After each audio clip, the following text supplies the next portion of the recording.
2023-এর বিধানসভা নির্বাচনকে সামনে রেখে অবশেষে ময়দানে নামতে শুরু করেছে সিপিআইএম।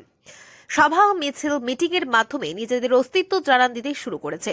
রাজ্যের প্রধান বিরোধী দল হিসেবে সিপিএম এর দলীয় কর্মসূচি শুরু হয়েছে বিধানসভা ভিত্তিক। তারই অঙ্গ হিসেবে মঙ্গলবার সিপিএম এর উদ্যোগে বিজেপি হটাও স্লোগানকে সামনে রেখে রামনগর বিধানসভা কেন্দ্রের কৃষ্ণনগর এলাকায় একটি মিছিল সংগঠিত করা হয়। সিপিএম নেতা শুভাশিস গাঙ্গুলি বলেন, রাজ্যে একটাই আওয়াজ।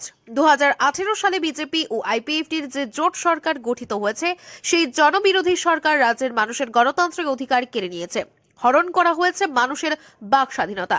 কাজ ও খাদ্যের হাহাকার রাজ্য জুড়ে। বিরোধী দলগুলির কোনো কর্মসূচি করার স্বাধীনতা নেই। তাই রাজ্যে গণতন্ত্র পুনরুদ্ধার করার যে সংগ্রাম, এই সংগ্রামকে আরো বেশি বেগবান করার জন্য এই মিছিল সংগঠিত করা হচ্ছে। ত্রিপুরা রাজ্যে একটাই আওয়াজ। ত্রিপুরা রাজ্যে 2018 সালে যে সরকারটা এসেছে, বিজেপি আইপিএফটি জোট, জনবিরোধী সরকার, ত্রিপুরা রাজ্যের জনগণের গণতান্ত্রিক অধিকার কেড়ে নিয়েছে, মানুষের বাক স্বাধীনতা কেড়ে নিয়েছে, মানুষের কাজ নেই, খাদ্য নেই, হাহাকার।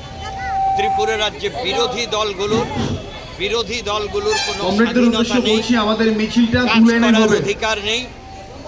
ত্রিপুরা রাজ্যে গণতন্ত্র পুনরুদ্ধার করার যে সংগ্রাম, এই সংগ্রামকে আরও বেশি বেগবান করার জন্যে আজকে আমরা এখানে মিছিল করছি, মূলত কৃষ্ণনগর এলাকাটা কভার করে।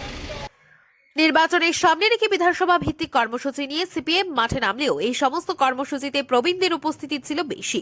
নবীন প্রজন্মকে কাছে টানতে সিপিএম এর এই ব্যর্থতা আগামী দিনে নির্বাচনের জন্য অশনির সংকেত বলে অভিমত রাজনৈতিক মহলের।